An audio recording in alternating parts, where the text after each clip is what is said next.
E aí, turminha, tudo bem com vocês? Bem, hoje nós vamos falar com radiciação, certo? Nós temos que raiz enésima de x é igual a A. Cada coisa aqui tem sua nomenclatura. Então vamos saber agora. Qual é a nomenclatura do x? O x será chamado de radicando, certo? O n será chamado de índice. E o a será o valor da raiz. Beleza? Vamos dar continuidade? Vamos. Então lá, eu tenho um pequeno exemplo aqui, ó, exemplo 1. Eu tenho a raiz. Ô, gente, tá, você esqueceu de colocar o número ali. Não, eu não esqueci de colocar o número ali. Na verdade, quando você não tem nada no índice, isso quer dizer que nós vamos ter o número 2. Ah, entendi agora. Então isso quer dizer que ali eu tenho uma raiz quadrada de 400. Pois é, isso mesmo. Eu tenho a raiz quadrada de 400. Mas qual é a raiz quadrada de 400? Quando eu faço essa pergunta, eu estou querendo saber de vocês qual o número ao quadrado que dá 400. Ou seja, qual o número vezes ele duas vezes que dá 400. Bem, alguns de vocês já sabem aí, né? Nós vamos ter o 20. Mas por que o 20?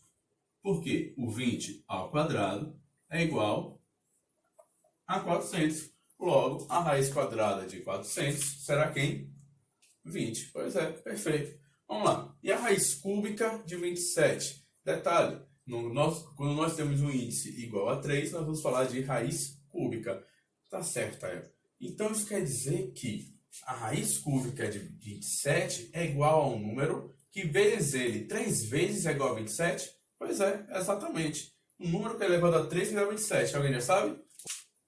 Ouvi muito bem, hein? Pois é. Um número elevado ao cubo que dá 27 é o 3. Como assim? Por quê? 3 ao cubo é igual a 27. 3 vezes 3, 9 vezes 3, 27. Beleza? Vamos lá para o último exemplo? Vamos lá. Raiz quíntupla de 1.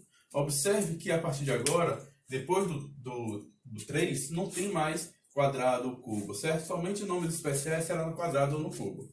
Ok? A raiz quíntupla de 1. Quanto é a raiz quíntupla de 1? Isso quer dizer o quê? Um número elevado a 5 que dá 1. Qual é o número elevado a 5 que dá 1? Nossa, essa é muito difícil. Vamos lá. Número, o próprio 1.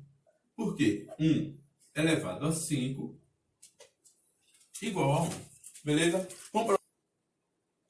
Bem, o segundo exemplo vai ser na página 45 do livro de vocês. Certo? Vou fazer uma pequena leitura aqui breve. José comprou um terreno de forma quadrada. Na estrutura desse terreno estava indicada a medida da área dele, 169 metros quadrados. Eu vou pegar essa informação e já vou escrevê-la aqui, para eu poder compreender melhor. Então vamos ter um quadrado, onde a sua área é igual a 169 metros quadrados. Beleza? Beleza. Vamos continuar lendo. Porém, nela não estava registrada a medida do comprimento de cada lado do terreno. Ou seja, ele não deu o tamanho do lado do terreno. Isso aqui, ó, por enquanto, é desconhecido. Então, eu vou chamar de x. Como a gente sabe que isso aqui é um quadrado, não há necessidade de escrever nos outros 3 lados. Certo? Vamos continuar. Como José pode determinar essa medida de comprimento?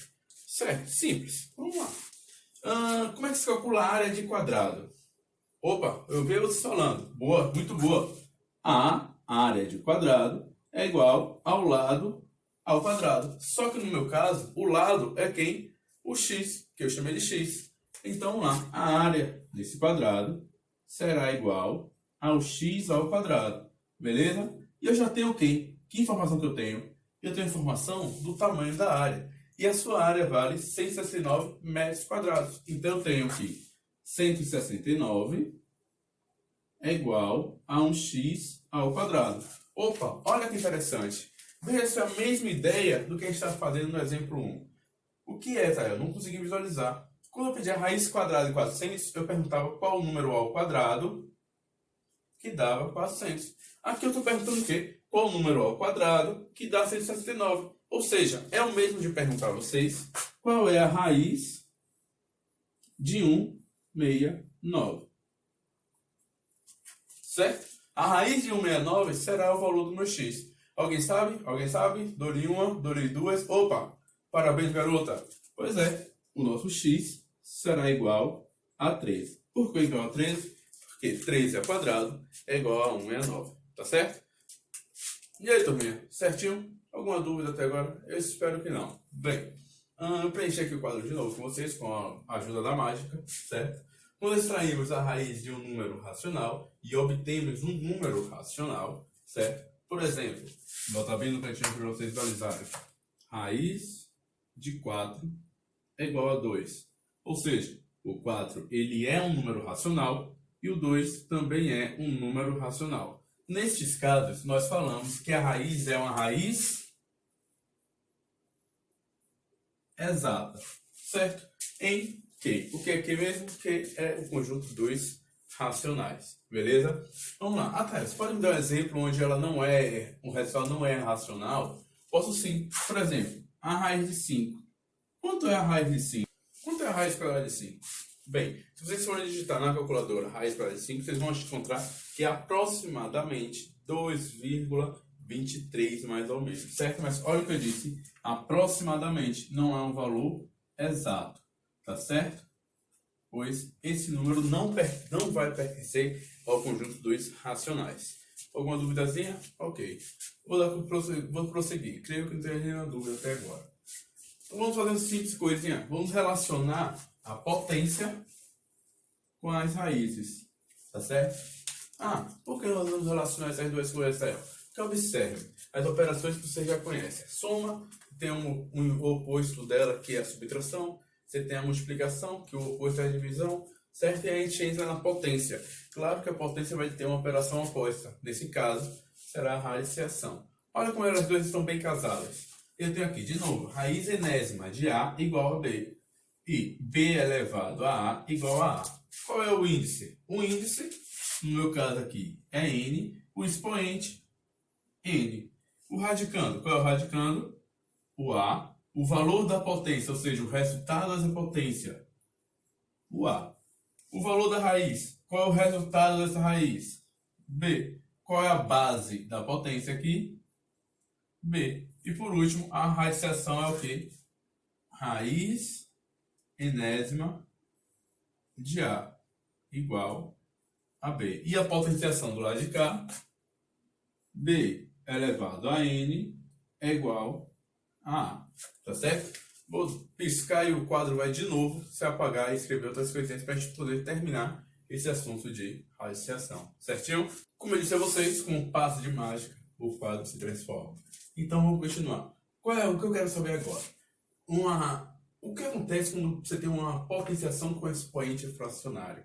Certo? Para incentivar esse estudo, eu peguei aqui. Quanto é 4 elevado a 1 sobre 2? Detalhe, essa fração também pode estar escrita em forma decimal para você fazer a conversão para escrever em forma de fração. Tá certo? Bom, antes de continuar, eu preciso que você se lembre de uma certa propriedade de potência. A elevado a m elevado a n. Isso aqui queria dizer o quê? Vamos lá. Que dá mais certinho. A elevado a m vezes n. Lembra que a multiplicação ela é comutativa, ou seja, eu posso fazer essa troca da ordem que não vai alterar o meu resultado, certo? Então isso aqui eu mesmo escrever a elevado a n vezes m. E eu vou reescrever agora em forma de 1 a 1. Eu vou reescrever agora em forma de potência, que seria o mesmo que a elevado a n elevado a m, tá certo? Certo. Só isso aqui é somente um lembretezinho para vocês. Vamos usar agora o seguinte. Vamos pegar esse 4 elevado a 1 sobre 2 e tentar transformar esse 1 sobre 2 em um número inteiro, certo? Então eu tenho 4 elevado a 1 sobre 2 e o que eu quero fazer aqui é transformá-lo em expoente inteiro. Mas para transformar esse expoente inteiro, eu vou elevar ao quadrado. Por que eu vou elevar ao quadrado? Porque eu vou usar exatamente a multiplicação de um inteiro com uma fração, certo? Isso vai dar o quê? 4 elevado a 1 sobre 2 vezes 2. Beleza até aí? Espero que sim. Vamos continuar. 1 sobre 2 vezes 2 vai dar quanto? 4 elevado a 2 sobre 2. E quanto é 2 dividido por 2? Isso, perfeito. 1.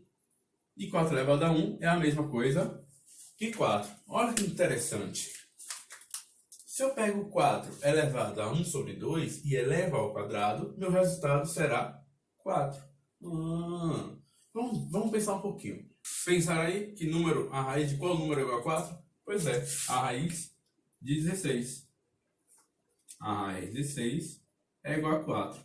Mas sabe outra coisa que é igual a 4 também? Isso daqui, ó. Nós acabamos de mostrar que isso é igual a 4. Ou seja, ao eu escrever o 4 puro, eu vou escrever 4 elevado a 1 sobre 2 elevado a 2. Vamos ver como é que fica? Então, eu tenho aqui a raiz de 16 é igual a 4 elevado a 1 sobre 2 elevado a 2. Certinho? Só que, olha que interessante. Lembra da OI lá do primeiro vídeo, da primeira parte? Qual número, quando eu pergunto a vocês a raiz de 16, eu estou querendo saber qual número ao quadrado que dá 16, não é isso? E 4 ao quadrado dá 16. Então, olha que massa. Eu posso escrever que a raiz de 4 ao quadrado é igual a 4 elevado a 1 sobre 2 elevado a 2. Olha que massa. Tá legal? É bem interessante, né? Vou utilizar agora essa artimanha daqui de cima.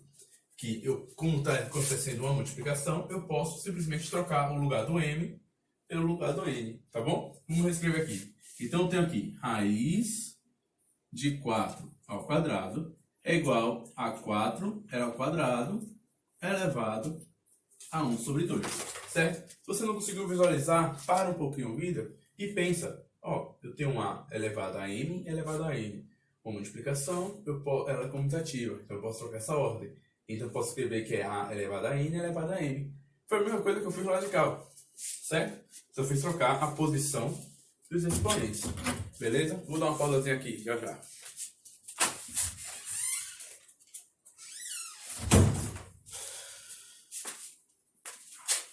Eu só fiz trocar a posição de 1/2 com 2. Somente isso. Por que isso? Porque olha que coisa interessante. Vocês não têm a mesma coisa aqui dentro? Eu vou reescrever o 4 ao quadrado. Vou chamar o 4 ao quadrado de A. Só para te dar continuidade à nossa escrita. Se eu falo que 4 ao quadrado é A, então eu tenho que a raiz de A, a raiz quadrada de A, é igual a A elevado a 1 sobre 2. Opa, olha que interessante. Qual é o valor desse índice? Não estou ouvindo. Fala um pouquinho mais alto aí. Qual é o valor do índice? Não é 2? Massa. Qual é o valor do expoente do nosso radicando? 1. Olha que interessante. Eu tenho no meu numerador 1 sobre 2. 1 e o 2. Ou seja, eu posso reescrever isso aqui de uma forma geral. Como seria essa forma geral, Taef? Então, quer dizer que A elevado a 1 sobre N será igual a raiz enésima de A. Certo? Então, dois exemplos aqui para a gente poder brincar. Nosso primeiro exemplo é o seguinte. 4 elevado a 1 sobre 2. Quanto vale 4 elevado a 1 sobre 2? Vamos reescrever. Então, o que? Meu numerador, ele vai permanecer no expoente. Tenho 4 elevado a 1. E o meu denominador vai se transformar em quem? No índice. Certo? Como não há necessidade de escrever o índice 2 do expoente 1, eu vou simplificar escrevendo raiz de 4. E quanto é a raiz de 4? Isso aí. Perfeito. 2. Legal. Bem legal. Certo? Vamos para o meu segundo exemplozinho aqui. O segundo exemplo é bem simples. 8 elevado a 2 terços. Quanto será 8 elevado a 2 terços? Vamos lá, de novo. O meu denominador se transforma em índice. E o meu numerador se transforma em expoente. Certo aí? Certinho. Perfeito. Então isso quer dizer o quê? Que 8 elevado a 2 terços é o mesmo que a raiz cúbica de 8 ao quadrado. Quanto é 8 ao quadrado, alguém sabe? Olha que massa, vocês estão fera hoje, viu? Parabéns, que turma boa eu tenho, viu? 8 ao quadrado, 64. Agora a perguntinha mais difícil. Qual número elevado a 3 é igual a 64? Vamos pensar. Agora a pergunta mais difícil. Qual número elevado a 3 é igual a 64? Porque eu estou querendo saber aqui no final a raiz cúbica de 64. certo? Alguém disse aí 4? Eu ouvi aqui muito bem 4, tá? Vamos verificar 4 vezes 4, 16, vezes 4, 64. Ou seja, a raiz cúbica é 64 igual a 4. Vou botar um coraçãozinho aqui, que é a nossa última questão de hoje, nosso último exemplo, a dissociação. Até a próxima aula e um beijo no coração de todos vocês.